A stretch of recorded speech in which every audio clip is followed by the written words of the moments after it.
Hello, everyone. This is Jennifer with Canvas Sign Designs, and today we are I'm gonna show you guys how to paint this Hello Summer mason jar door hanger. I am just gonna pull up the links to purchase this cutout. If you guys are interested, you can purchase this cutout in multiple different sizes. If you like it and you want to paint it on your own, I'm going to do a full tutorial today showing you how to paint it, what colors that I use, how I go about doing it. So, hey, Tammy, how are you? So if you are interested, I do sell the printed template. If you wanted to make it on your own, like if you cut your own signs, hey, Marie, how are you? If you want to cut it yourself, like if you are a door hanger maker and you cut your own signs, you can do that. Or if you just want to buy the blank cutout, you can do that as well. So I am just grabbing these links really quick so that I can pin them in the comments. Let's see here if I can do this correctly. How are you guys doing? If you are watching, would you please jump on and say hi? Let me know you're watching. Tell me where you're watching from. What does everybody have going on today? Tammy says she's numb. She just got back from the dentist.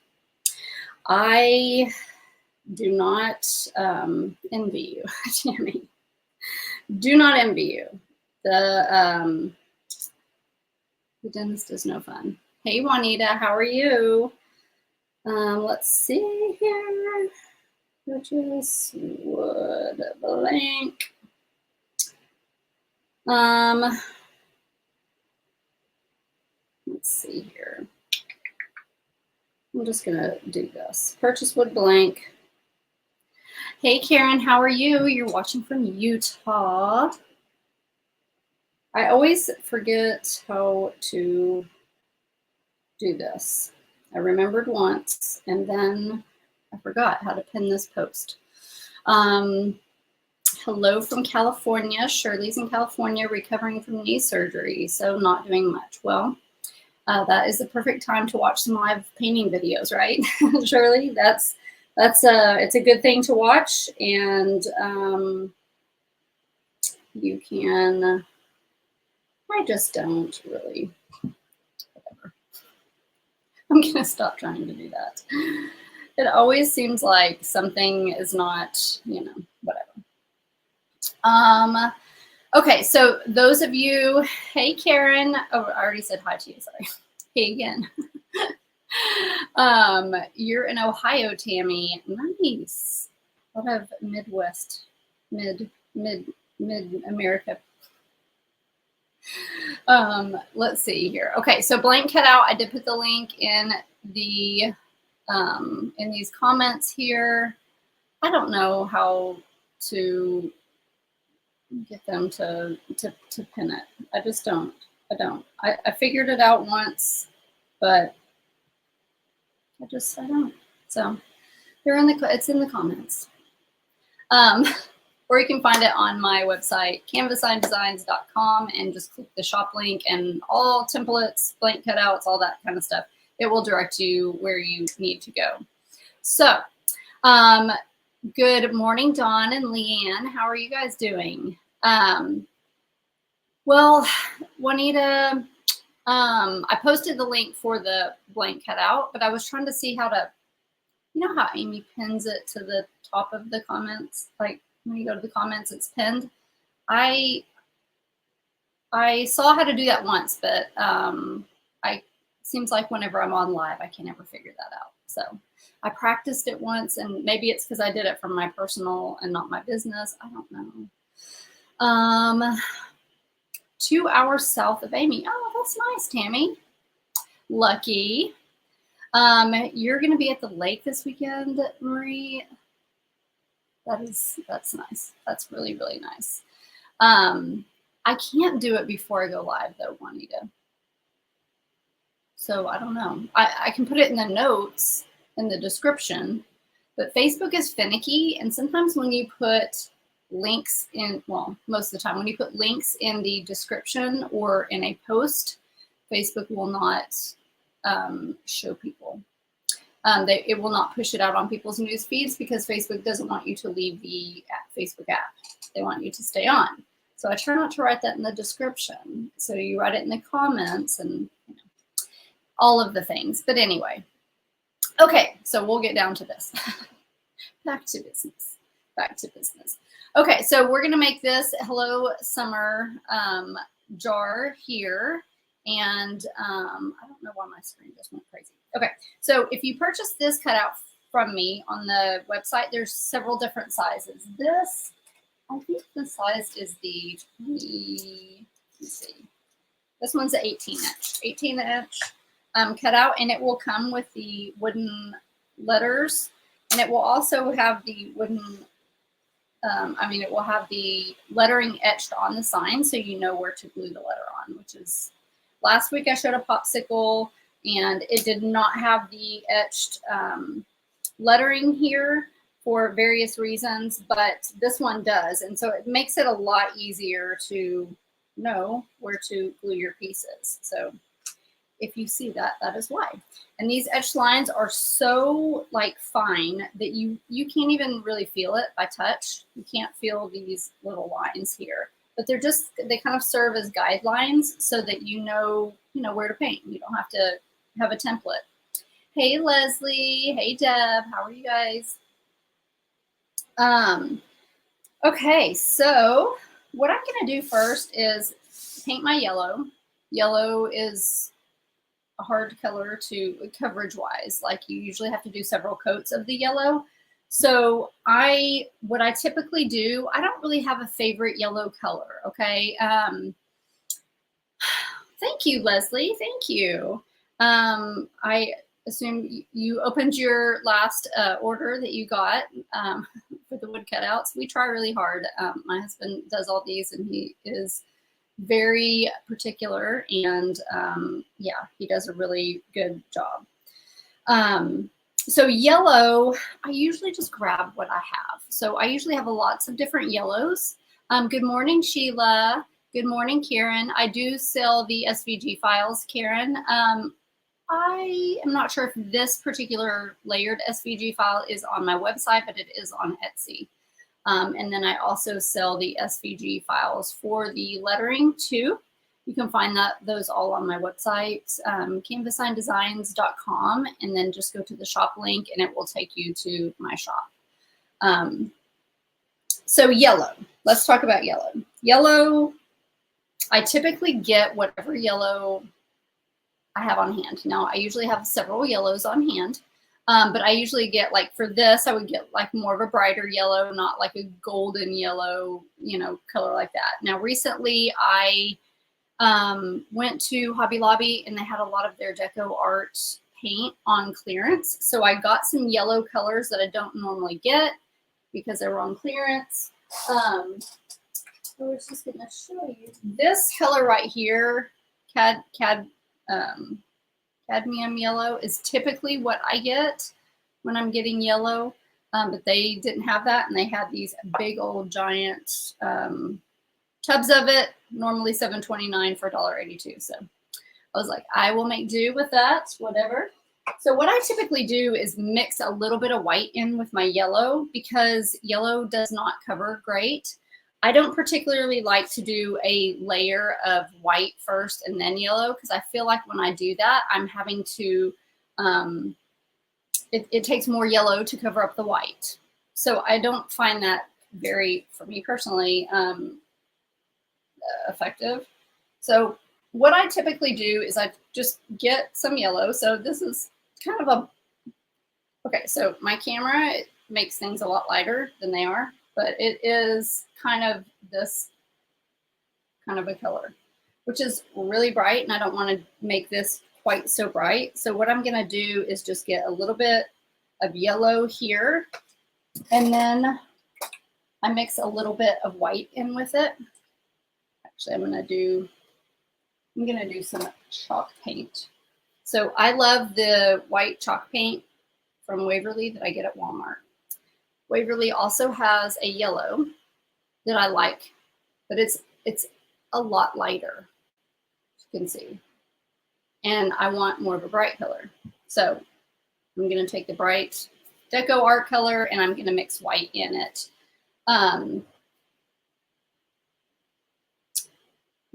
Oh, thank you, Juanita. I didn't even think about that. Yeah, it looks like a mustard yellow, Leanne. That's exactly what it looks like.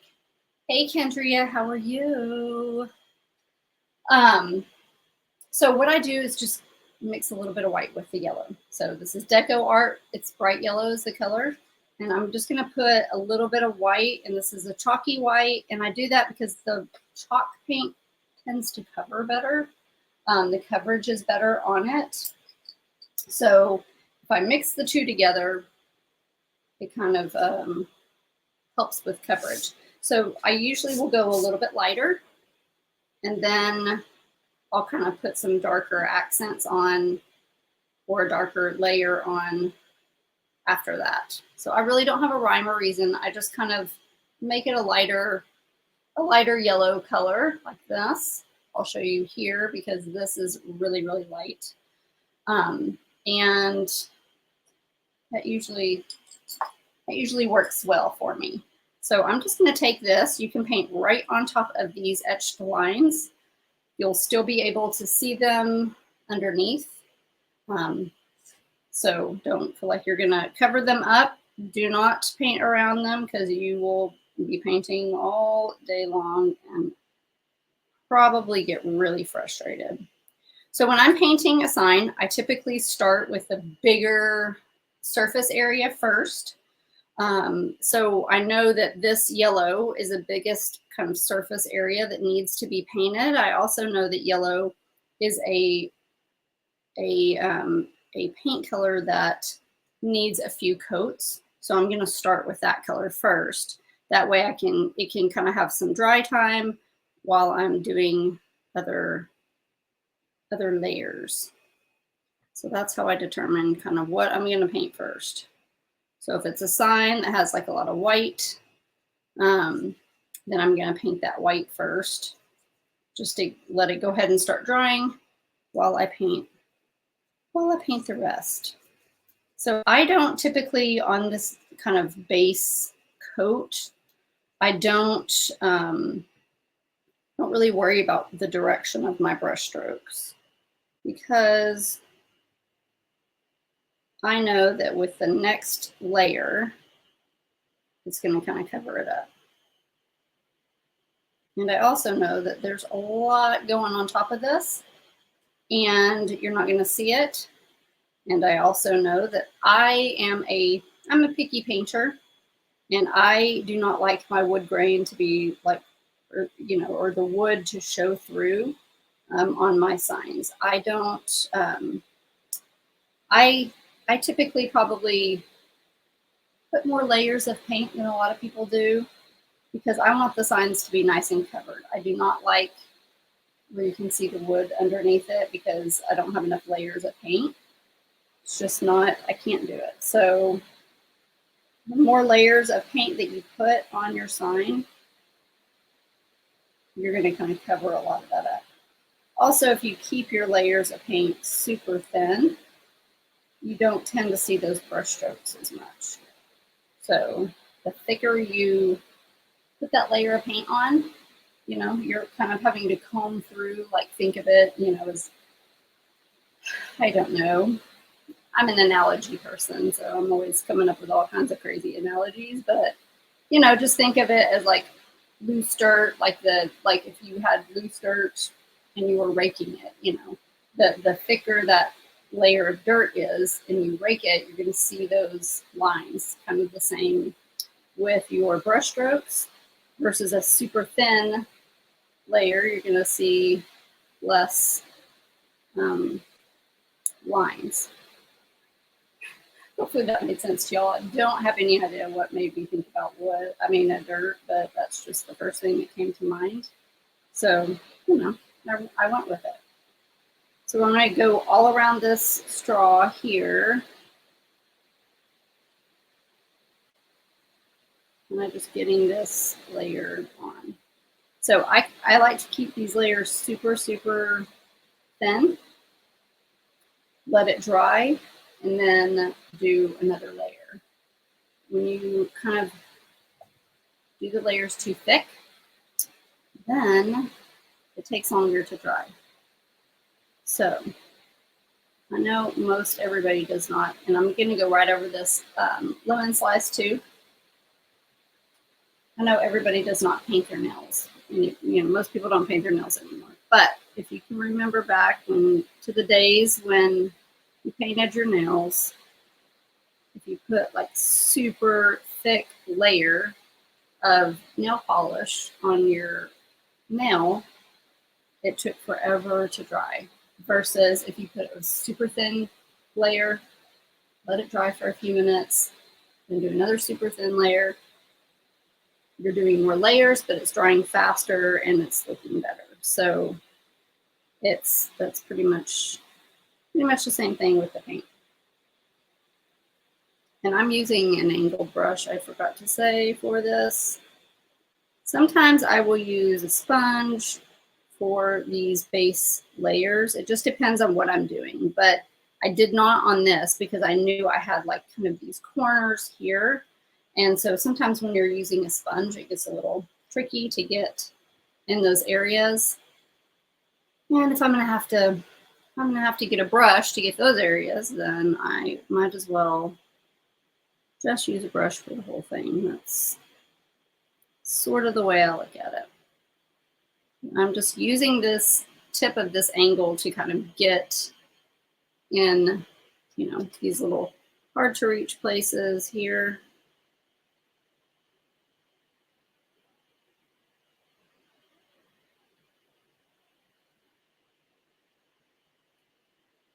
Okay, so this is our first layer, and I'm gonna let that dry just a bit. I'm gonna actually dry it with the heat dryer, heat gun, I guess. I don't know if you really call it a heat gun, but that's what it is. Let's see. Hey, Patty, how are you? You're watching your grandson. Fun, fun, fun. Let's see, yeah. I love this. This one is really fun because number one, who doesn't love yellow and pink together? Yellow and pink are so fun together, right? Like it's just a lot of fun. And then I made this cute little bow to go with it. There's that string right here. So it's got some lemon slices and some little kind of yellow and pink plaid. But I just love this yellow and pink together. So cute. And so I'm going to put that like right here on the straw. So that's going to be cute and fun. Okay, so thank you, Juanita. So do you guys have anything on your front door for summer? Or you still got spring stuff? I have my graduate class of 2023 still on my front door, so that needs to come down soon, but I feel like I painted it, and now what do I do with it? I have nothing to do with it. We'll use it for a graduation party, but aside from that, it's kind of sad. Like, am I just gonna have to throw it away because 2023 is over and it's our school colors, and that makes me a little sad to just like get rid of it because it's so cute. It's the only problem with like signs like that are for one specific event. It's like after that event is over, like what do you feel like like what are you gonna do with it? I mean, I could save it, I guess, for an example, but I already have a picture of it. So it's kind of a shame. It's kind of sad, but oh well. Oh well, oh well. You don't have a summer door hanger, Juanita? I'm trying to think of what I have. You know, I typically will make examples and use examples for myself. A keepsake for Jackie, true, true. I'll ask her if she wants it. She probably will because she's pretty sentimental. But, you know, I'll be like, just keep it in your room for a year and then just make me happy, right? Make my efforts worth it. Let's see here. I should have made it and rented it out for parties, right? Donate it to nursing home or women's abuse safe house. Yeah, but it just has like class of 2023. So I don't really know if they will want that. I usually keep a lot of my example signs and I do donate them, like to the schools or, you know, people that need like fundraiser stuff. I'll use those to donate. And that usually helps because then I'm like, oh, I have a sign here. So I'm going to add a little bit more yellow to this, just making it just a tiny bit darker. Just to darken it up just a little bit. So I usually use like whatever sign, you know, that I make as an example. I'll either hang that on my door. If somebody wants to buy it, I'll sell it. Or I just keep it, donate it. Sometimes if I know it's a design that will always sells, you know, I just hang on to it and eventually somebody will buy it eventually.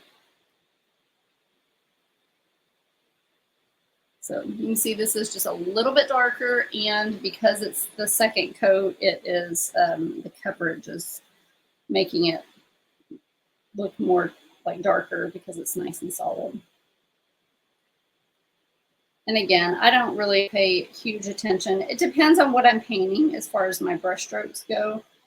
I don't, unless it's something that's just very obvious and I can visually see it with my eyes, I don't really worry about the brush strokes. And I never really thought about it until, honestly, until like at paint parties, people would ask. They would be like, do I need to go all the same direction? So like, I just don't feel like the color-wise and how thin that I'm making the layers that really you can tell. But sometimes, you know, if it's a sign, you know, just certain colors you can see stuff like that. It's a little bit more obvious than others. So I guess if you could see it and you're noticing those brush strokes, then maybe at the end just kind of just go like this and just try to smooth it all out. But I don't know. I don't think you can ever, typically you can tell with at least the way I do it. Those of you that are door hanger makers, do y'all like pay a lot of attention to your, like always to your brush strokes, or do you just kind of, if you can see them, you smooth them out? If not, when you start teaching what you do, you learn a lot about what you do. Like before I ever started doing paint parties or, you know, like, or, you know, in the very beginning, people would ask me like, how do you do that? And I'd be like, I don't really know. I just kind of do it. Like, you know, you have to kind of stop and think, how do I do that? How do I make that decision? How do I move my arm?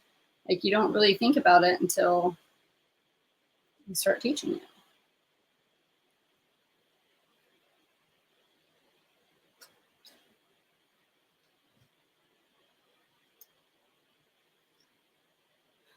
Well, good. I'm glad I'm not alone. Leanne said, depends on how bad they are. Exactly. Kendria doesn't. Deb, I think you're saying that you agree. You don't do it either. Yeah, I just don't. I mean, I think unless if it's really thick paint, like certain paint, like, you know, chalk paint might do it. It's really thick paint, then you're gonna see those brush strokes. So if I feel like I see it, I do, but otherwise I don't.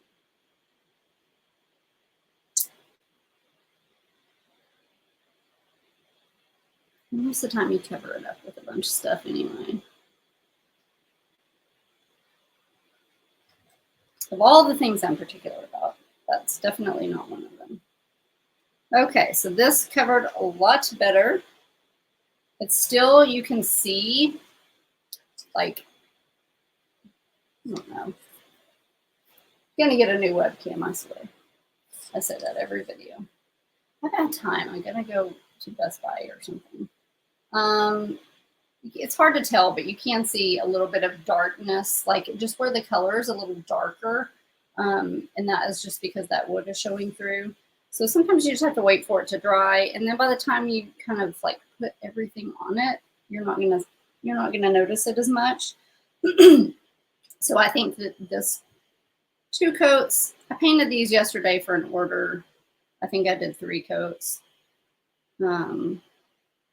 But we're probably just we're gonna roll with 2 and it'll be fine. I'm the type that puts too many coats and then I'm done and I'm like, I didn't need to do that because I just covered it all up with accents and whatnot, but you know. Marie said she starts painting and don't think about it. Yeah, like you don't think about, like whenever I first started doing paint parties, people would ask me like whenever I accented on the ends, like, so like, how do you do that? And I'm like, or how, like, how do you know like where to put the accents or whatever? And I was like, I don't really know. My hand just does it. I don't think about it. I just put them wherever it looks like it needs it. Like there's no like formula. And, you know, when you're trying to teach somebody how to do something, that is not really a good answer. Like they need a system. So it makes you have to stop and go, how do I do that? How do I do that?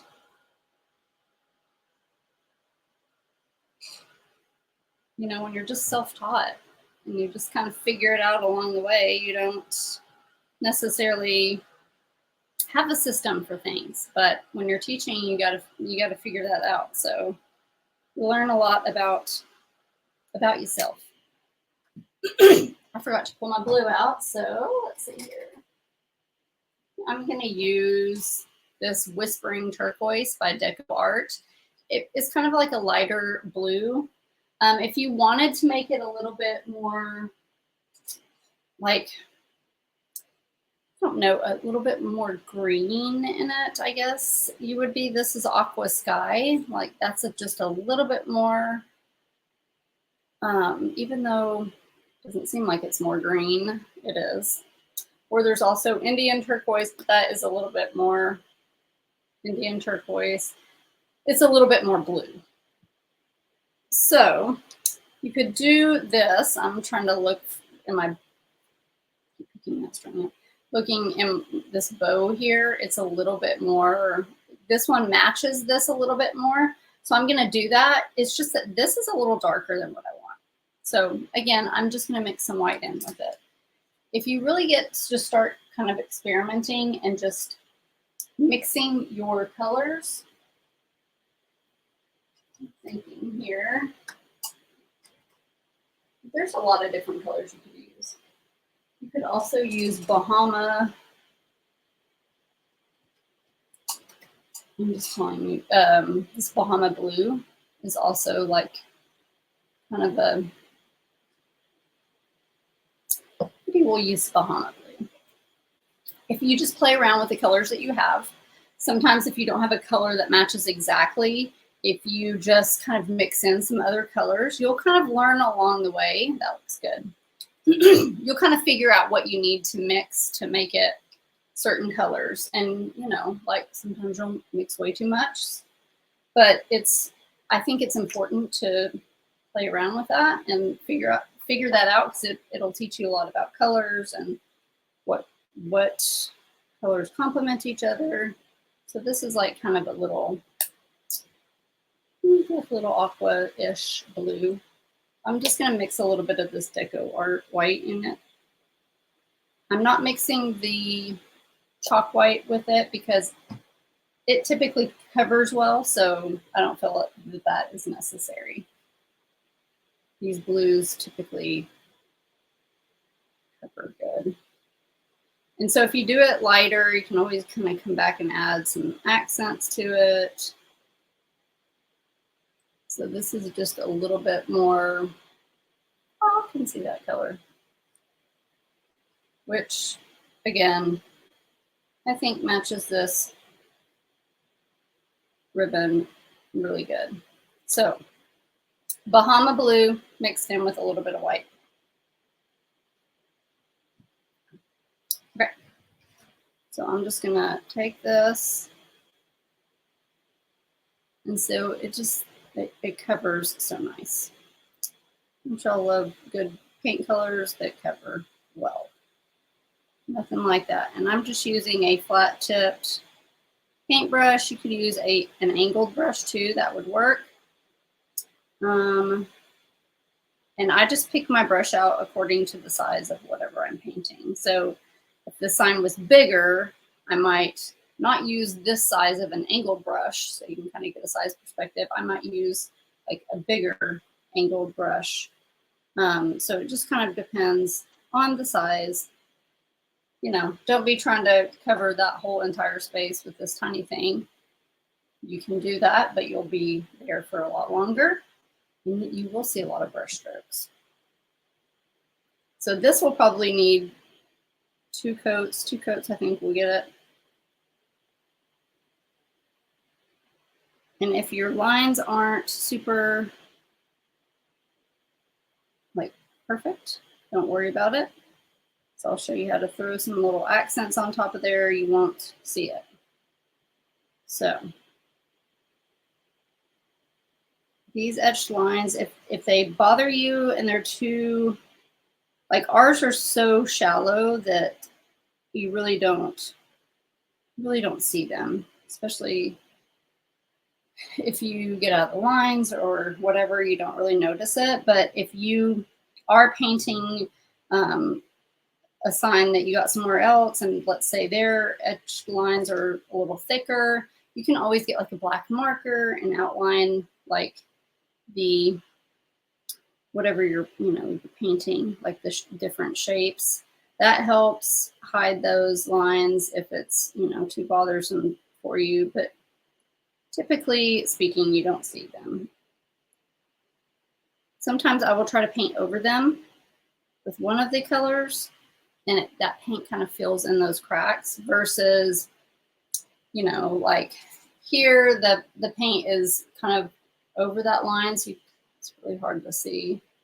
It's easier to see with your eyeballs, but see here the lines kind of disappear a little bit because there's paint over them. But here you can kind of see it just a little bit because I just met up to the line, if that makes sense.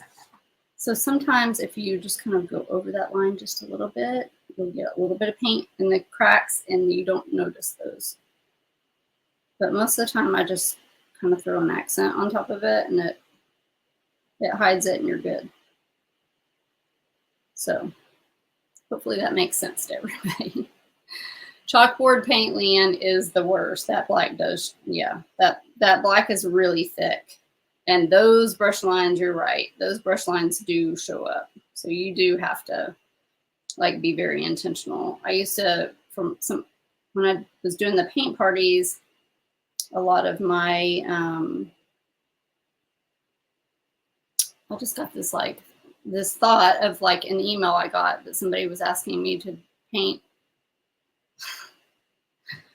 some teacher signs that I had done in the past. Like, do you ever do that? Like you're talking and then you just remember something. And now I'm like, did I ever respond to her? Where did that message go? And now I'm getting this fear like I never responded back. I know that was very random. Does anybody ever do that? Anyway, if you see the puzzled look on my face, that's what it was. I was like, wait, didn't somebody ask me for a school sign? Now I'm like, oh my gosh, I remember getting an email, but I don't remember what sign it was. I don't know. Hopefully I didn't miss somebody's message because this was weeks ago. So anyway, a day in the life of a business owner, right? I get messages from so many different places. It's so hard to keep up with sometimes, like remembering all the places. Where I'll get a notification on my phone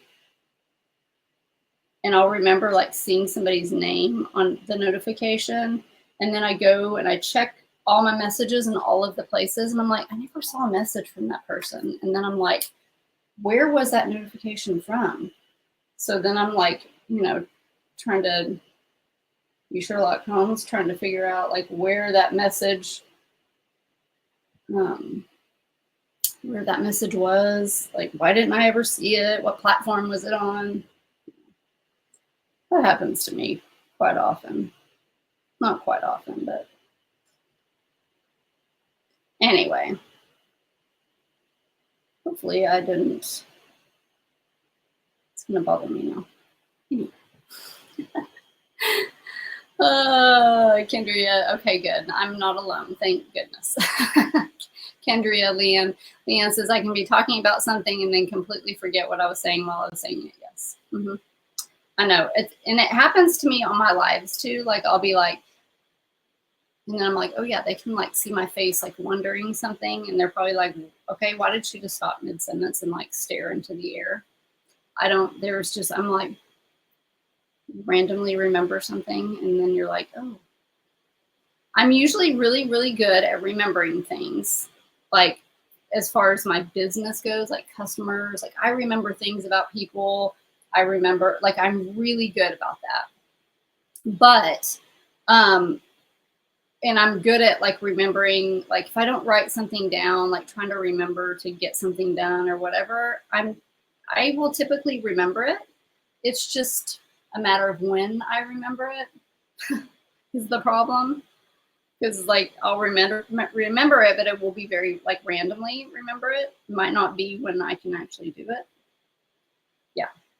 Social media has made that a lot worse because there's so many different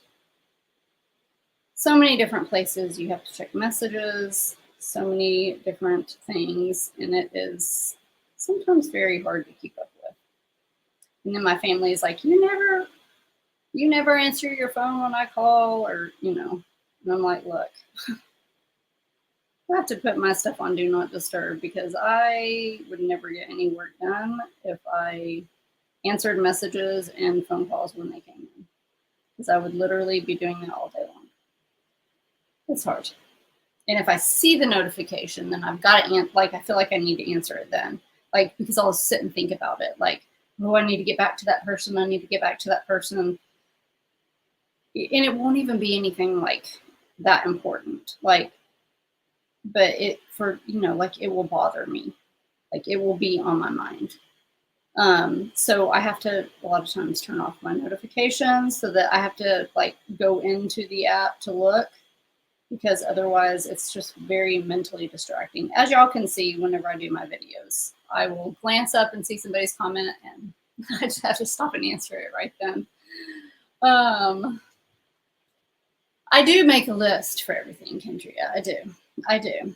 Because I feel like if I don't, like, I'll remember the stuff, like, pretty decently. I'll remember it. But then I get, like, so overwhelmed because I feel like there's so many things, like, floating in my head. So I feel like if I write it down, it almost, like, gives it an excuse to leave my head. Like, okay, now you can stop thinking of that. You can stop thinking of that thing and devote brain power to this other thing over here. But if I don't write it down, I feel like my brain is like trying to like keep up with everything, you know, like, okay, you got to remember this, you got to remember, and you got to remember this. But as soon as I like kind of brain dump it and write it on paper, it's like, okay, gives it permission to leave my head and I don't have to think about it until I get ready to do it. So that is why I make my list. It's just to get it out of here, because there's a whole lot floating around in here at all times. Because, you know, y'all that are creative people, which anybody watching this is creative or you wouldn't want to watch this, right? We have lots of ideas all the time. I have lots of ideas all the time. All the time. Every day I've got some great idea. But I have to remember, okay, just because it's a great idea, just because you can do it, doesn't mean you need to. You don't need to do all of the things. So here I am like kind of going back and smoothing out my brush strokes because it feels like I can see them a little bit more. So just thought I'd make a note of that. Yeah, our creative brains, you know, we're wired a little differently. I have trouble staying on track, so I have to be very careful with my time, and I'm just, you know, it's always a work in progress. Like, you have to be careful not to get distracted, not to do other things, to stay on task. It's hard. It is hard. I'm sure y'all struggle with the same thing if you're creative. If you don't struggle with it, I'm jealous. Let's see.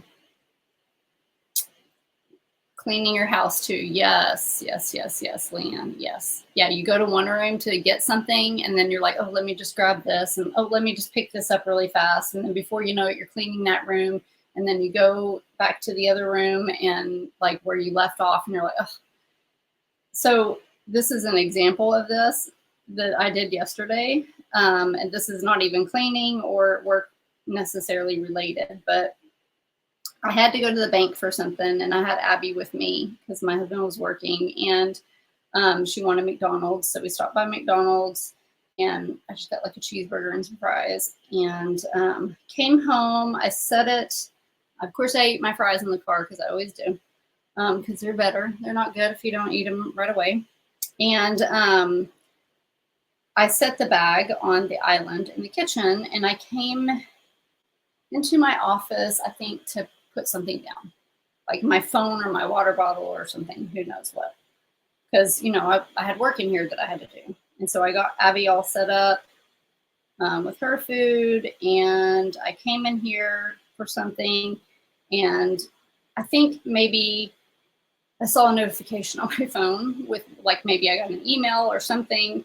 And so I was like, oh, let me answer that really fast. I answer it really fast. Then while I'm on my computer, I'm like, oh yeah, that's right. I need to, you know, post this or whatever it was that I needed to do, right? So I do that. And then I do something else on my phone, all work related, come over here. I'm like, okay, I got to get this kind of going. I need to start working on this. I pull it out. I start painting. Before I know it, I look up, my husband's pulling in the driveway, and I'm like, my hamburger is still in the kitchen. Like, I left my food in there. I didn't even eat. Like, I was like, Jennifer, like, I came in here to put something down, and like 1 hour later, I'm still doing things in here and didn't even get my food. Like, it's so ridiculous. I'm like, oh my gosh. Like, it is so, like a squirrel, really, honestly. Like, it's so bad. And I was so hungry too. Like, it's not even that I wasn't hungry and I wasn't, like, I was hungry. I just didn't, I got, you know, involved doing like 50 other things. And my husband doesn't understand it. He's like, are you gonna eat? Like, what's happening here? Like, what are you doing? And I'm like, I just can't, I don't know. I mean, I think some of it gets to be a habit, but like, we'll even like make dinner, and he'll be like, okay, dinner's ready. And I'm like, okay. Again, I did this last night. He's making dinner, tacos, and he was in a hurry because it was late because we had to run to UPS and do some other stuff. Anyway, and so he was like, I brought my paintbrushes because there was a ton of paintbrushes in my thing from earlier. And so I brought them in the kitchen because I was going to wash them. And he was like, hey, can you help me out here? Can you cut this lettuce? So I cut the lettuce. And then I was like, what else do you need me to do? He's like, can you get we have one of the like flat griddle, I don't know what you call it, things that we'll put the tortillas on, because we get the kind that are in the refrigerated section. They're so good. And you have to like, not cook them, but like heat them up. They're kind of more doughy, like whatever. And so he's like, will you do the tortillas? And so I was like, yeah, I got that plugged in. That's warming up. So I was like, okay, I'll let that warm up. It's got to warm up. I got to fill every second with something. Like, I am not one of those people that can just like do something and just only, like my husband, just only do that one thing. I'm just gonna watch it heat up. I'm just gonna, you know, like I can't. I'm like this. Okay, I need to be doing something while it's heating up, you know. I'm glad we can. So I will be like, I don't want to just see, like I could be doing something, I could be getting something done, right? So I go, okay, I'm just gonna wash some of these paintbrushes while the brittle, whatever, that word feels weird, but whatever, while that heats up, right? And so I go over here and I'm washing paintbrushes, washing, because there's a lot. And my husband finishes dinner and he's like, so I guess you're not gonna heat these tortillas up. And I was like, oh, I forgot about those. I do that all the time. And he's just like, but in my mind, like I need to fill that time up with something. Like I need to be doing something. I don't want to just stand there like it's wasting time. And I think it's obviously not really a good thing to do that, because like I feel like it gets you in this perpetual like don't stop, work all the time, hustle kind of, because you almost get like addicted to it, like, or so used to it, like you don't know how to be any other way. Obviously I can't sit there and wait for the thing to heat up for like 4 minutes. I got to fill that time up with something, and then I get distracted.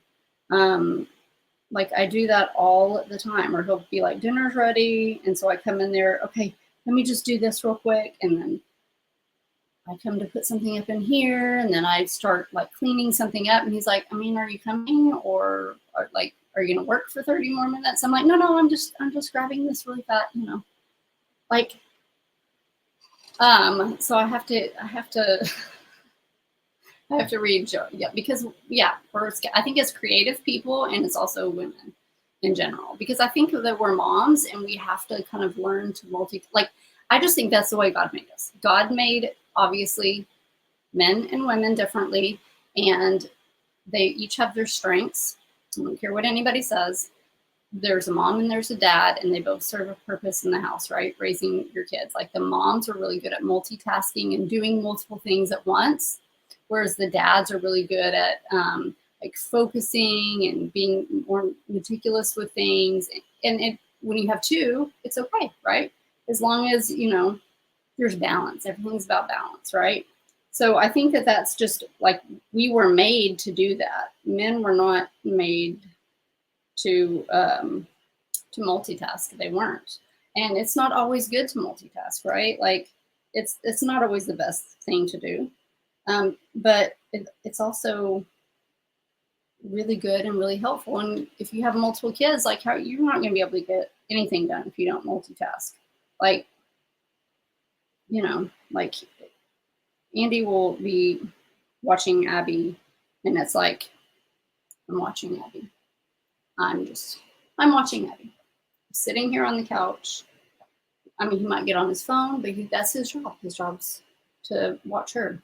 There is zero way I could do that. I would be doing some home improvement project while trying to cook dinner, while watching her. I'm not saying that's good, but I'm just saying that's just the difference. I have stories for days.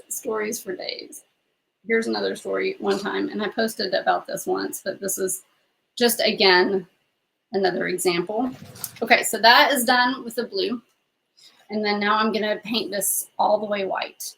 And I'm going to do it all the way white because if you try to do these every other one white, like it's just a lot of cutting in because there's so many little layers. So I don't typically do white underneath other colors because it's going to be pink and white.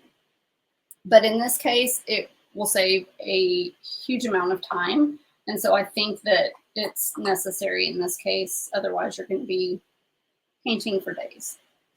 I tried to do it the other way yesterday when I was doing my order, and I was like, okay, I can't do this. This is taking me way too long. So I just painted it all white. That's what I'm going to do.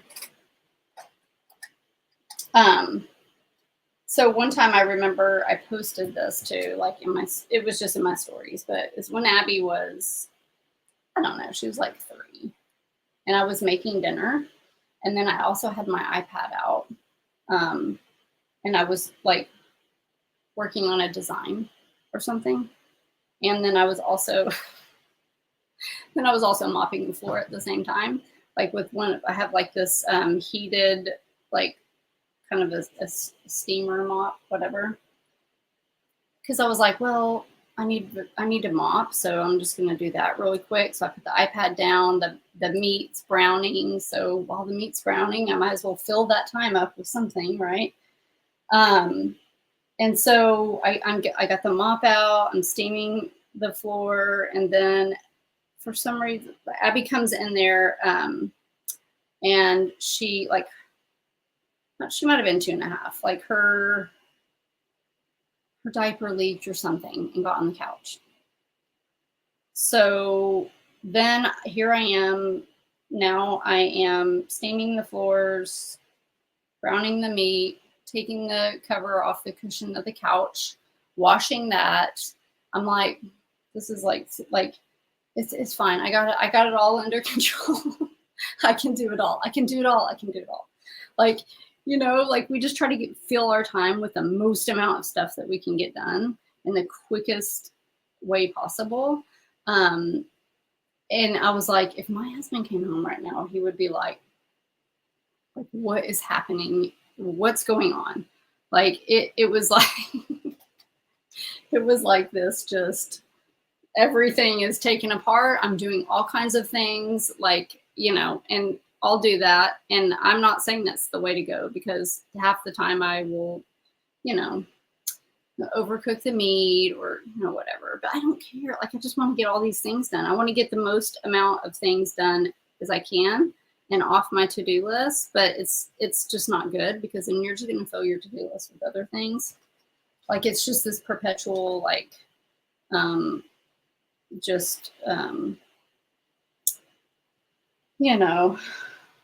show. I was going to say another word, but I don't know if I'm allowed to say words like that on here. So I'll say clown show. Like, it's just everything gets done, but it gets done. It gets done. I don't know why we are like that. Like, why we are like that. But I got to read some of these, because I have a feeling there's some funny things in here. Oh yeah, the stores. Going into Hobby Lobby is, I will have 50 ideas of things that I want to do, and I will spend so much time in Hobby Lobby that I'll get home, I don't even have time to do one of them. Let's see. Leanne says, who else can be? What is that? Who else can be working on a project and get an idea for another project? Yes, yes, yes. Start that, and before you know it, you have 5 projects halfway started. Yes. Right now, just from this morning, I was painting attachments. I have 3 heart attachments, 2 birthday cake attachments. I base coated this round sign that I know that I'm going to need. And I have this. That's just in the last hour, like right before the video. I'm like, I got 5 minutes. That's usually why I'm late to everything, because I'm like trying to squeeze a little bit more stuff in. It's not good. Let's see. Apparently we're all like this. Yes. It is, right? Where it's just the crafting brain.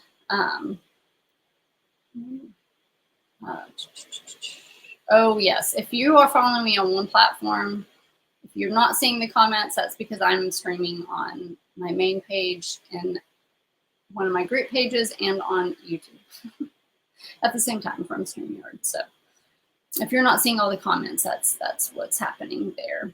Yeah, good thing, Tammy. Good thing I ate the fries, for sure. And that's probably why I wasn't super hungry and why I didn't think about my hamburger, to be quite honest.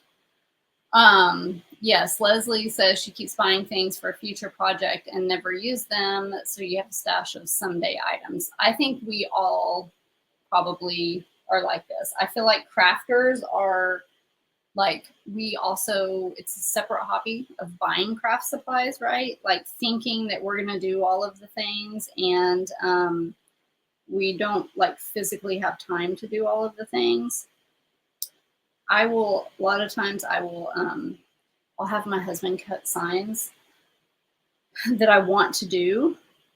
And I will be like, hey, but before you do this, can you just cut the sign out for me? Thinking that I'm going to have time to do that, right? And then like a week later, that sign's just still sitting there because I didn't have time to do it. And then I'm thinking I made him like rearrange what he needed to do to cut that sign out for me that day. And I still haven't even painted it, but I want it right there, and I want it available in case I get a little block of time that I can grab it. So like I'm know that I may not need it today, but I want it there so that when I randomly, am browning meat and decide, hey, I could just base coat the sign real quick while I'm waiting for the meat to brown, I can just grab the sign that's ready to go, right? Yes, but like that's me. Really. That is me for sure. Yes, our brains are not built. Oh, that's good to know, Dawn. Her husband's an architect and is a multitasker. I agree. I do think you have to be somewhat of a multitasker. I just think that you have to be very, very careful because it can really put you in a, it's got to be something you need to work on, right? Like multitasking is good, but it's not always great, right? Like it can also be good, and it can also not be good if you let it get out of control. So I'm just kind of getting in this little corner area right here.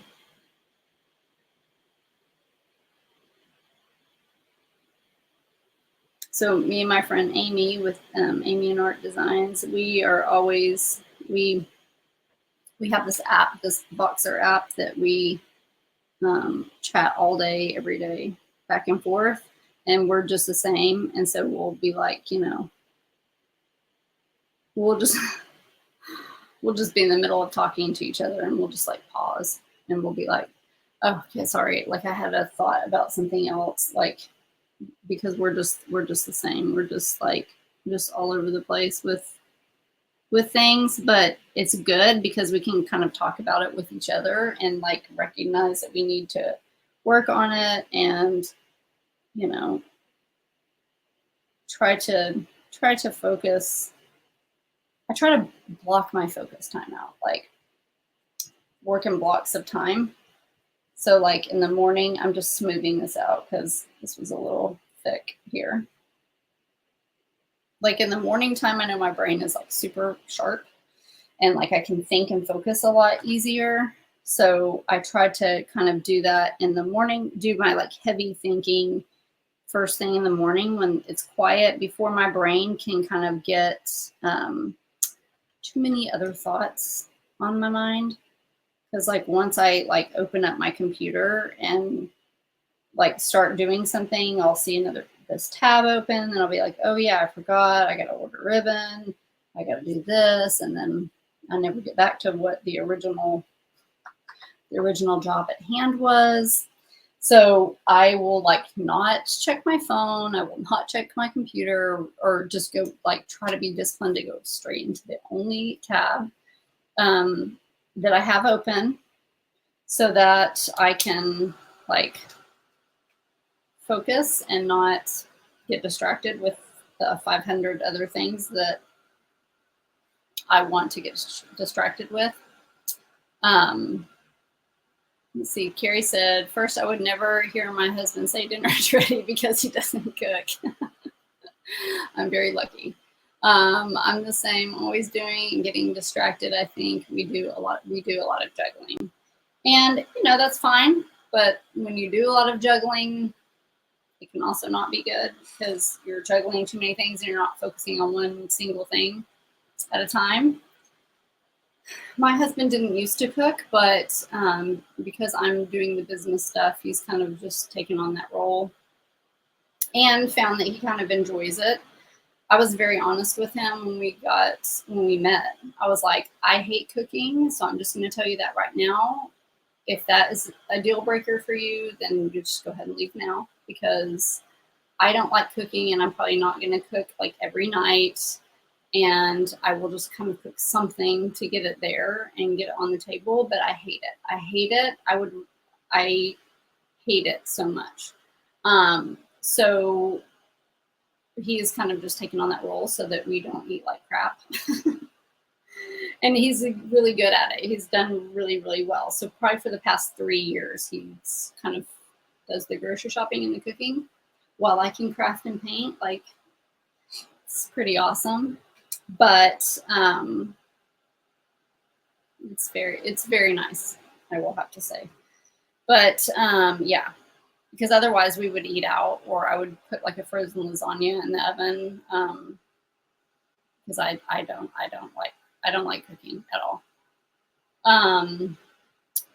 Oh, awesome, Juanita. That's nice. Juanita says her husband cooks almost every night now that he's retired. Leanne's cooks on the weekends. He makes the best red beans and rice and chili beans. My husband won't eat beans at all, of any kind. That's neither here nor there, but yes. I think men sometimes are better at cooking because they can focus on the job at hand, right? Like, I usually don't cook things well enough because I'm just trying to hurry up and get it done because I don't want to be doing it. But some people use like cooking as their like form of creativity. So, you know, there's that too.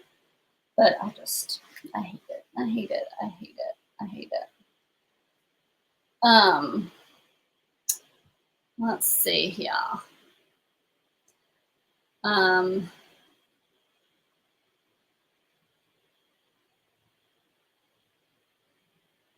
Oh yes, Juanita, you're answering somebody else's question about the text.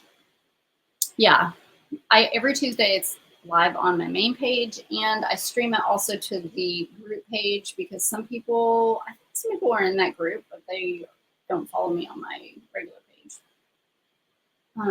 which seems weird, but neither here nor there.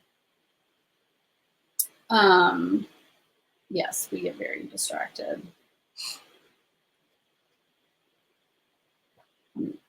Dawn's comment here about her 3 generations. Yes. I know our time's coming too, Dawn. Our time's coming. The computer is bad. I do this. Does anybody else do this? I have like all these tabs open all the time on my computer, and my husband's like I probably have, I don't know, 12 or 13 tabs open. And I'm like, I have to do that or I'll forget to check something. Like if I don't have all my email tabs, because I have like 3 different emails, like I will completely not even remember to check it. Or if I don't have my Facebook open or whatever, like I won't remember. I won't. Okay, so now we have this. We got to do our lemon here. So what I'm going to do is, let's see, I'm going to try to use the darker yellow and do these like inside pieces on the lemon here, and just make this a little bit, doesn't have to be perfect. You could also use a paint marker. I'm going to use a paint marker on something to show y'all if you have them. If not, just use the paintbrush.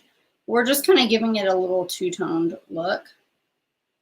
Doesn't have to be anything that obvious. You could also, you know, do white right here if you wanted instead of yellow, the darker yellow. But because I made this yellow lighter, this is kind of the original yellow is a different shade. So you could do, you know, the original yellow. You could do a different color of yellow if you had it. If you wanted to kind of get that variation in yellow color, but I don't want to make it so obvious, but also, and this might look a little different too than the picture that I have on Facebook, because a lot of times I do these different year after year. Like I did 3 of these for an order yesterday, And I noticed when I got done that I kind of did the opposite from the picture that I have on Facebook. So the picture on Facebook, I think these are like white, or maybe where the yellow is white and then this is yellow. Anyway, however you want to do it, just as long as they're kind of 2 shades of yellow, I think you're fine. I get all these little black fuzzy things from the Velcro from my attachment signs. They always end up somehow getting into the paint. I don't know how. I think they just fly onto the brushes or something. I don't know. Like when they're sitting in the, I don't know. So you see I kind of did that. And then there's this like squiggly line here. So you could take like a liner brush, like, you know, just like I put these to soak and now they're all bent. Like a liner brush, you could dip in that yellow and do that. Or if you guys have, I have every color, no, not every color. I have lots of colors of Posca paint markers. So this is just a yellow one, and just gonna take it and just makes it easy to just add that little squiggly line there. And then I'm gonna outline it too. So again, you can use a liner brush if you don't have a paint marker, or you could use white if you wanted to. Do this in white. So where I have the darker areas, do the darker areas in white if you wanted to. Either way, you could also take this and outline the yellow if you wanted to, but what I'm gonna do is I'm gonna accent it with a brush. And like, let's see here, just gonna get like kind of a bigger rounded brush. And just get this. Just do that. I did forget that I wanted to do something else. So if you want to wait till the end to do this, you could, since I forgot I wanted to do something else. I'll do that in a minute, I'll tell you. But just kind of outline that. You do that with that yellow. I'm gonna now do the pink here. So if you have a, yesterday I had this bright pink, and so yesterday I I did my, it's like a chisel, kind of a bigger chisel brush. I did the every other one on the straw with this, but I'm not going to show you that today because a lot of you probably don't have that, and I want to show you how I do it. So you could use, I'm going to use, let's see.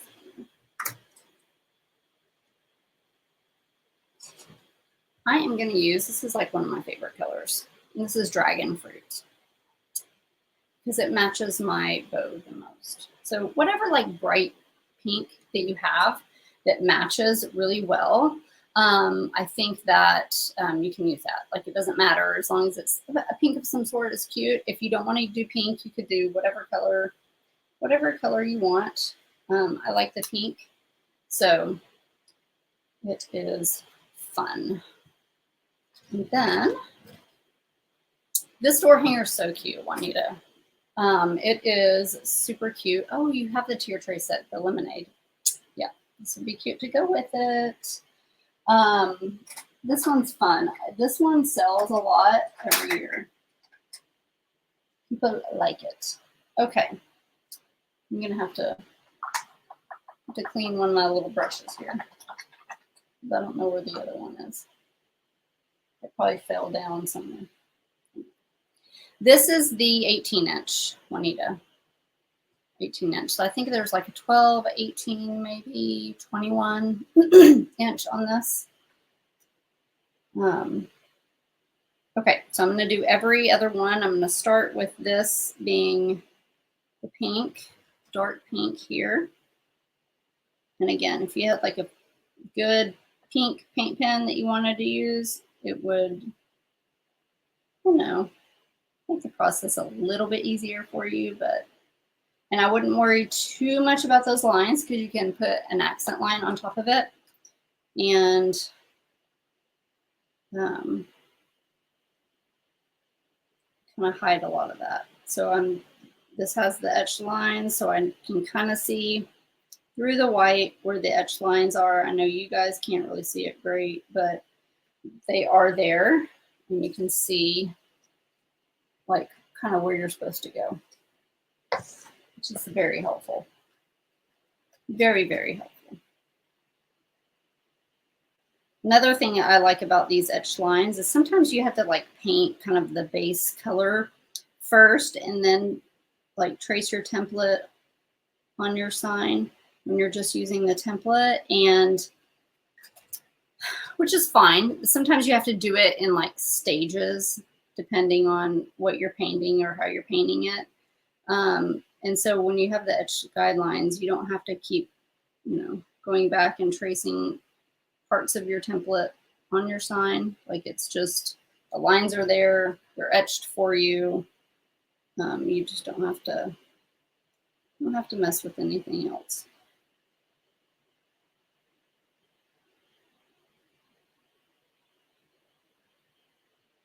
But the templates are amazing if you cut your own signs, because it saves you some money.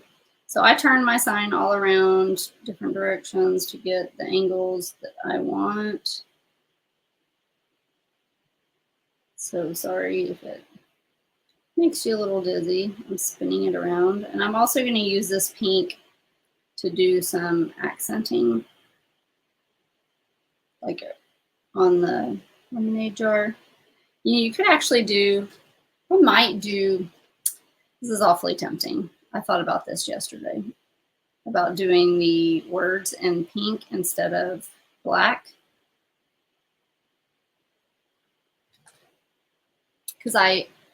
So before, whenever I was just lettering on the sign directly, sorry, I'm just high concentration here. I always did black because black is just easier, just easier. But now that I have this with the raised wood, I think I'm going to paint I'm going to paint the words pink. See how it goes. I also have some of that, since I like to use these lives for my experimentation purposes.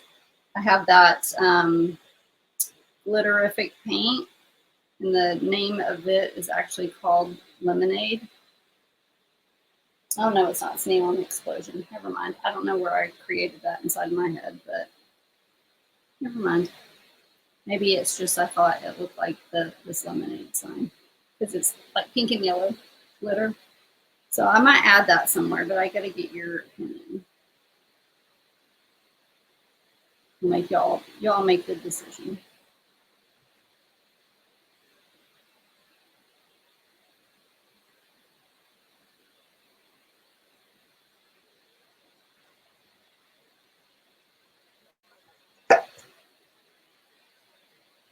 Okay, so there's our straw. I might need one more coat, but probably not too much. Okay, so now what I want to do is get a chip brush. And if y'all been following me for a while, you know I do this a lot. I like doing this. I'm going to get a little bit of white here. I'm going to dip my chip brush in a little bit of white, not a lot. I'm going to blot it off because I don't want a ton of white on there. And then I'm going to take it and kind of put some streaks through here, kind of make it seem like it's lemonade, like there's just movement in here a little bit.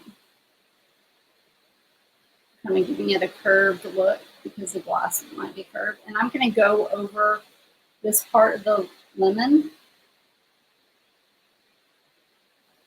like it's in the lemonade.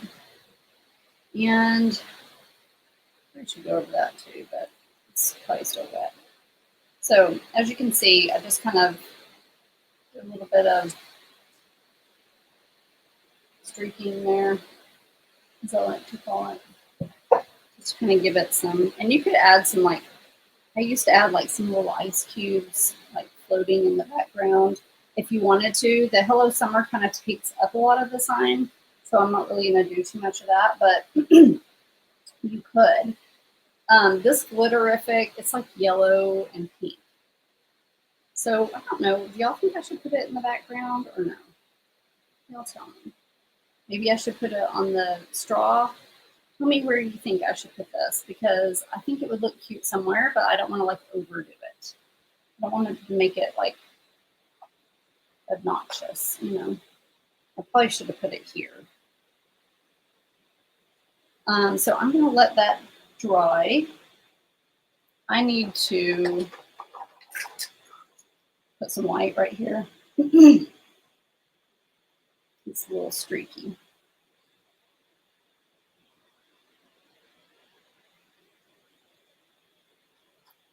Okay, in the background, I like the straw idea too, I think. I'm feeling like in the background might be too much because the letters are gonna, like, it's gonna take up a good portion of this. And I don't know, like it might be too much. The glass of the jar would be good too. Yes, that's true. That is true, Dawn. The only thing I'm wondering about is because it's pink. But I don't know. I'm gonna let y'all put in your final decision while I paint these letters. Jar, lemonade, or straw? Where should the glitter go? Where should the glitter go? Okay, so for my letters, I'm gonna get a piece of painter's tape. I do this so that they don't shift and move and slide all over the place while you're trying to paint them. And I'm just going to curl these ends here so that it sticks to my table. And I'm just going to put these letters here. Just going to kind of keep them in place because otherwise you have to hold them because they're so light that they scoot over with your brush. So you have to hold them and then you get fingerprints on them and it's just, you know, an unnecessary mess.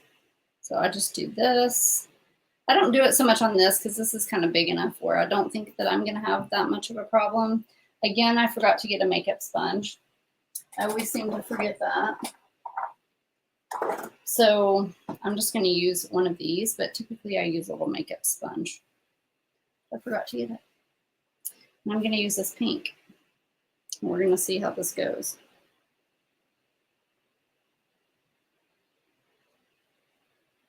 I have pink lettering on my attachment sign, like my little attachment piece. I have one of these as an attachment, and I have pink lettering on that, and it's really cute. So I'm thinking it will look good.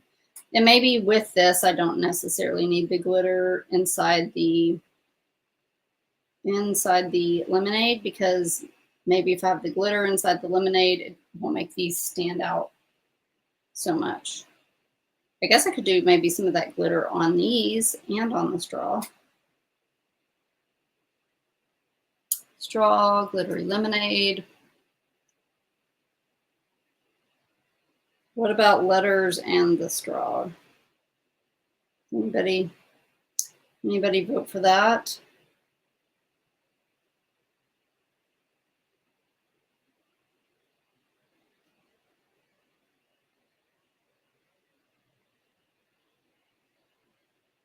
Okay, now I'm going to go here. And so if you had your Posca paint pen, you just run the paint pen over the letters.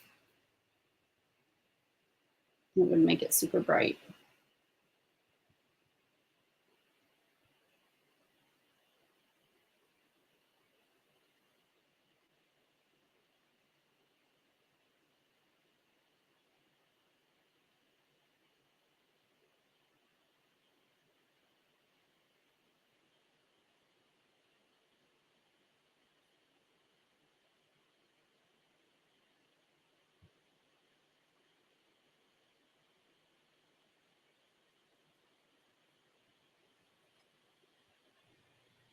Carrie, I mailed you your bow, and I made three of these signs for order yesterday. And when I was doing it, like I totally forgot that I had this like lemon ribbon. And I'm so mad because I didn't include that in your bow stuff. It's still cute, but I just totally forgot about that lemon ribbon that I had, and I just happened to notice it yesterday. And I was like, dang it. So my apologies that you didn't get that with your bow, but it's just because I forgot that I had it. It's not because I deliberately left it out. I mean, I've had that ribbon for a couple years, and I made so many of these signs last year and didn't use. This is the first time I've used the lemon on here, and I've had it for a while. Like, silly me, silly me. You know, something can be looking right at you and you don't notice it. Randomly one day you notice it and you're like, why haven't I ever noticed that before? Again, probably with the creative brains, and we're thinking about 500 other things. So I'm just doing another layer on here because it's going to make it brighter.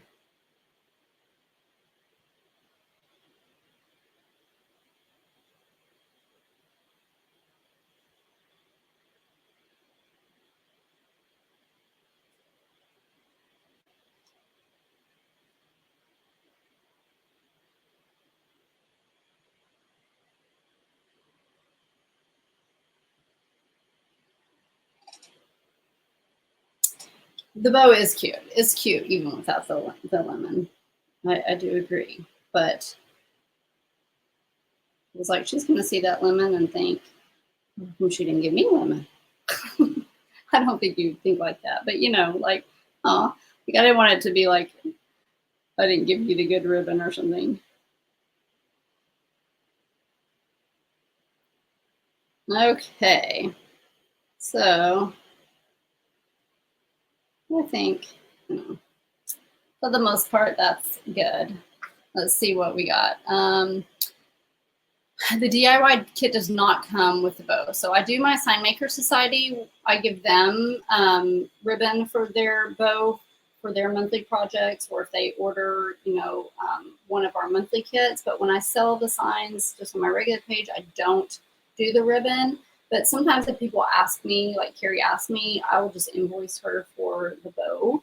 If any of you ever want a bow, then I will occasionally like make those for people and just sell them.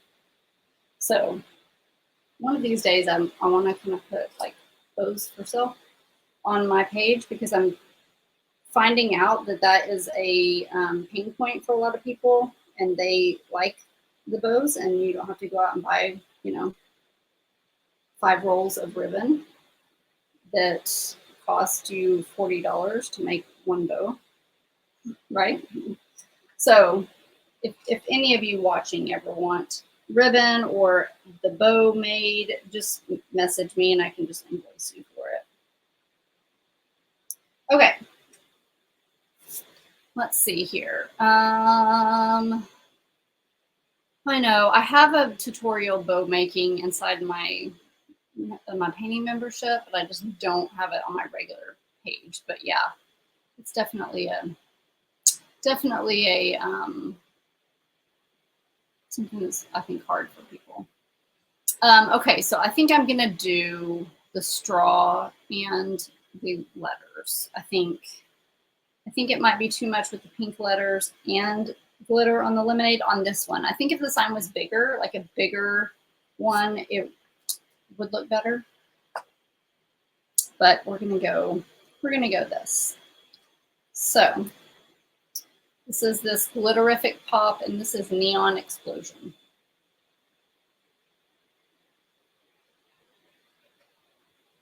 And I like to, oh, it's so cute. I like to use this in these videos. I like to, let's see how, like, I don't know if you can see how, see it's like pink and yellow. Who knows? You might put it on the straw and then decide lemon. we'll see what happens.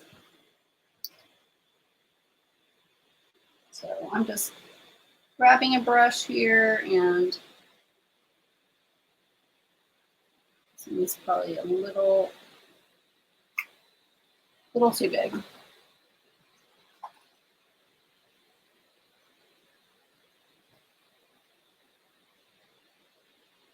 I like to experiment with this stuff on my lives, and it always turns out really good. And I know y'all can't see that great. And so these little flecks kind of, sometimes you got to kind of push them to where they're kind of, because as you paint kind of the bigger ones, you kind of scoot them across the sign a little bit. And so sometimes you got to kind of, you know, if there's too much in one spot, get your paintbrush and just kind of move them along to where you want them.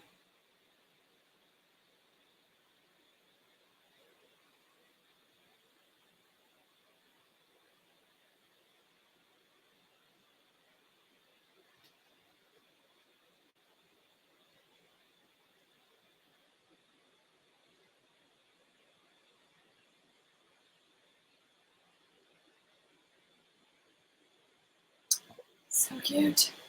Look how cute that is. Glitter, it never shows up great in the videos, but look how cute that is. I'm thinking it needs to go in the lemonade. I think it does. I think it needs to. I'm going to put it in this. It's just too cute to just waste on letters. So we're going to go for it.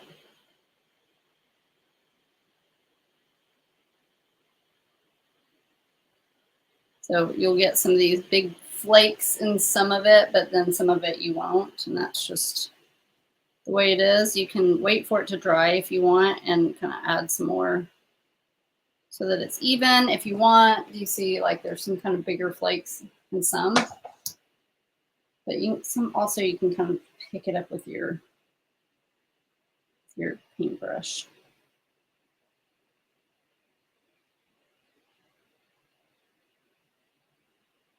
I got to talking way too long on this tutorial. That's talking about that creative brain. And okay, so now I shouldn't have put this in the water. Let's get it out of the water. I'm gonna use it real quick. I need more of this, I think. Oh, this is so cute. I love it. Ah, yes. So cute, you guys. If you could see this in person.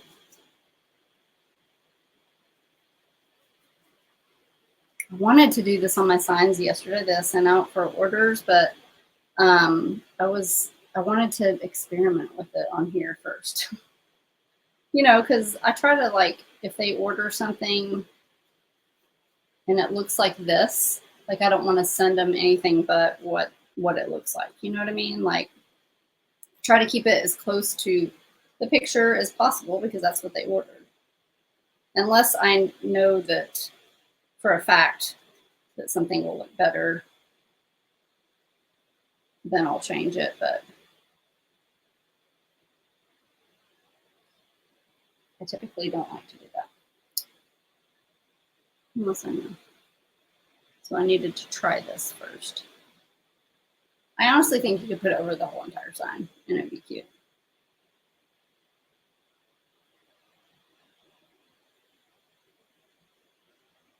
So if you are lettering your sign, which is a marker, I would still, I think I would stick with black letters and not pink, but because these are like 3D, they're going to kind of stand out more and you'll be able to kind of, they'll show up more. But when you do them, you know, when you're just writing flat on there black, sometimes it's harder to to see. It doesn't stand out as much, if that makes sense.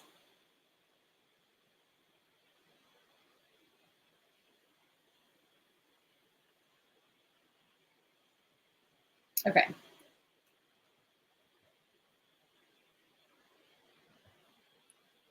I'm not flying around in here. Okay. All right. You can kind of see. It looks a little crazy right now, but it's really cute. So now I'm going to add some accents to it all over, and then we're going to glue on the letters, and then we'll be done. Because, yeah. So for the top, this is how I usually do the top, and I'm just going to grab like a little round brush. I usually do one across here and just kind of do that. This one curl in here. I want it to kind of look like the straw is in the water, so I usually do this one across and this one across.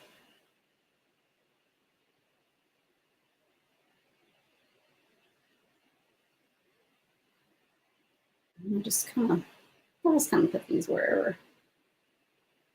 I do a few across the front and then have a few sticking out. And I don't really know, like maybe even I should make it go across the full way.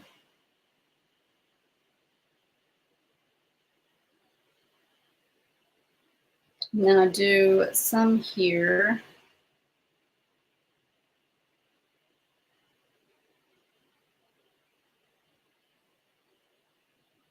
And then some here, which is kind of hard because I did all that glitter.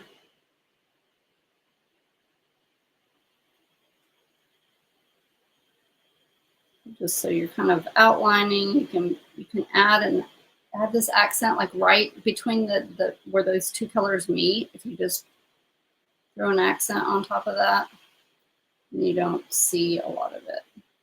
Like if you feel like you've got out lines. I forgot to also do this, but oh well. I usually kind of just do some little, this brush is too thick for this, but usually just kind of get a light brush and just kind of do some little streaking, kind of like some little accents.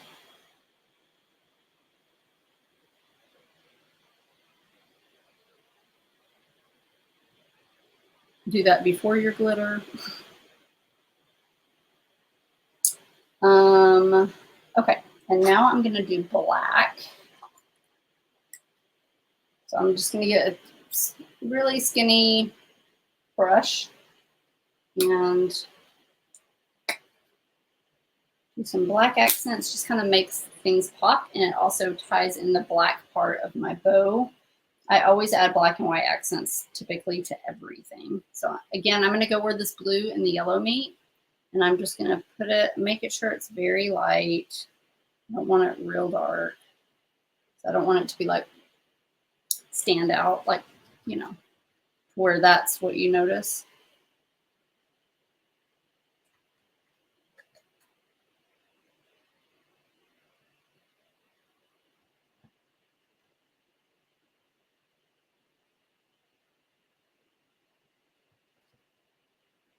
And then I'm going to do this lemon.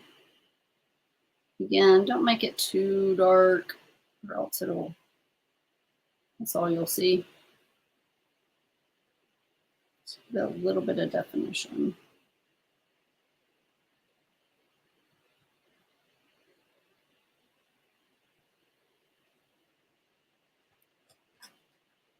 And then go over the straw. So first I go between the pink and the white, just a little bit. Again, I like it lighter. You could, if you're tracing it with a marker, do it a little darker, and then add like a white accent on top of that so that it's not so like harsh. You could do that. Just how I do it.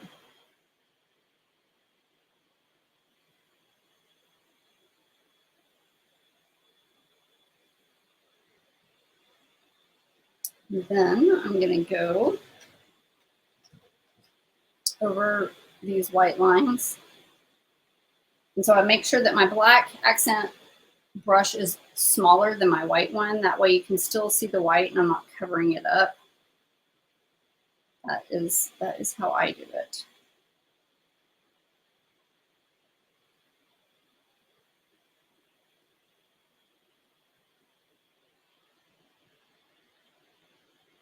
And I got like out of line here.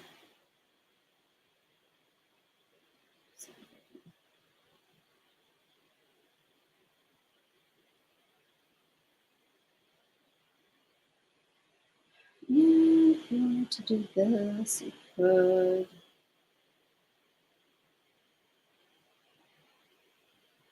And then I typically get my pink and I toss in a little pink accents too, just around here. Just add a little color. We're going to be adding a lot of color with the letters, but maybe do some outlining here.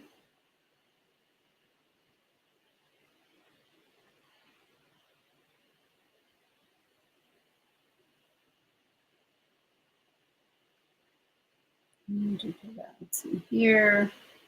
Just whatever you prefer.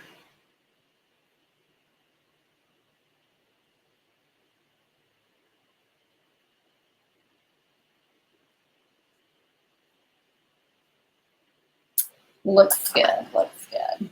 Okay, now I'm going to take my letters. We're going to glue those on. Isn't that cute? Looks so cute.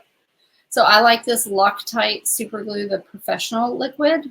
That's what I use for my gluing. You can see where the laser just gets all over the place on the bottom of this. So that's what all that discoloring is. So I'm going to take this, I'm going to run it through the middle of this, but I'm not going to like squeeze it hard. Like I'm just going to like let there be just a kind of a tiny, okay, come on.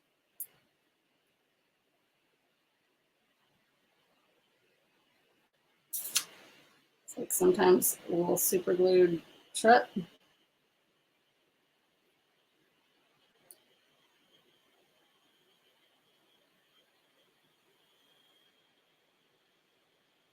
Oh, for crying out loud.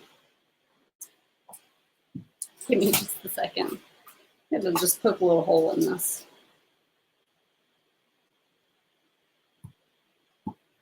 There.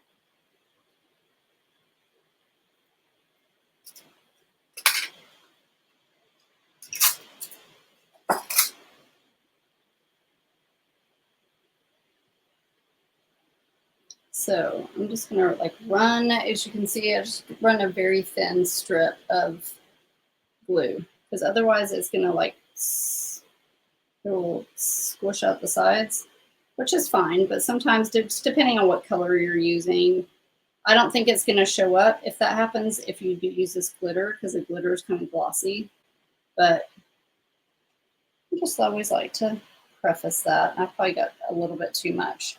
And so now you can kind of see where your hello is. And I just kind of try my best to kind of line it up above first, because once you stick this down, it's not going anywhere. If you don't get it perfectly on the lines, it'll be fine. Like you're not gonna notice it, but yeah, get it as close as you can.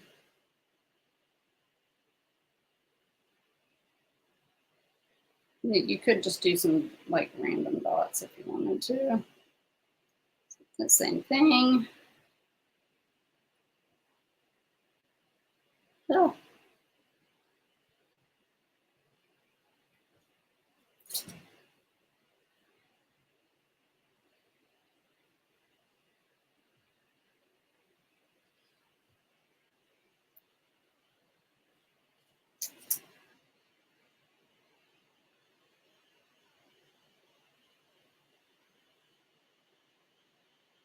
The ends, I kind of line up with the tops of the ends Make sure you got the right M, because there's 2 different sizes of M's. If you order my kit, the first M is bigger than the second M.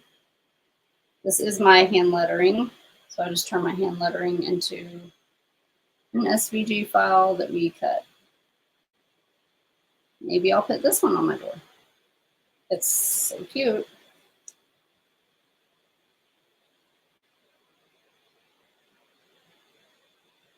I'm getting way too much glue on this.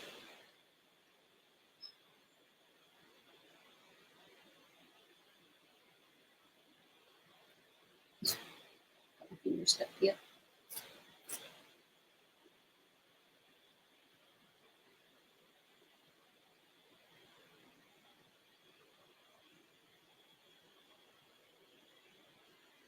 And you can also buy one of these completed if you just want me to do it for you. These are on my, I don't think they are listed yet on my Shopify, but I know that they were on my Etsy. But if you can't find it, just send me a message. Just send me a message. Hey, Kim, how are you? Yeah, this glitter really looked so good. Yeah, this is a good template. This is a good template. I sell a lot of these templates. And yes, I do spray seal it, Juanita. I spray seal everything that I do. So I'll take it out and spray it with that. And you could even take some of my favorites, holographic extreme glitter, and do a little bit of that. Let's see, I have some poured in here, so I'll just use that. Do a little bit of that just like on the accents. This is what I used to use on this sign, just kind of accent it. Y'all are probably not going to be able to see it very well because, you know, video and whatnot. It's hard to get a look at this, but I just kind of go over some of these accent lines with it.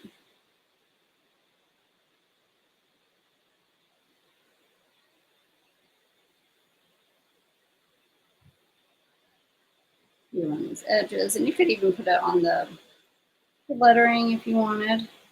I'm not going to, just for time reasons, to be quite honest. But you could. You could. Want to just, I got some super glue on that letter. So, okay, and look.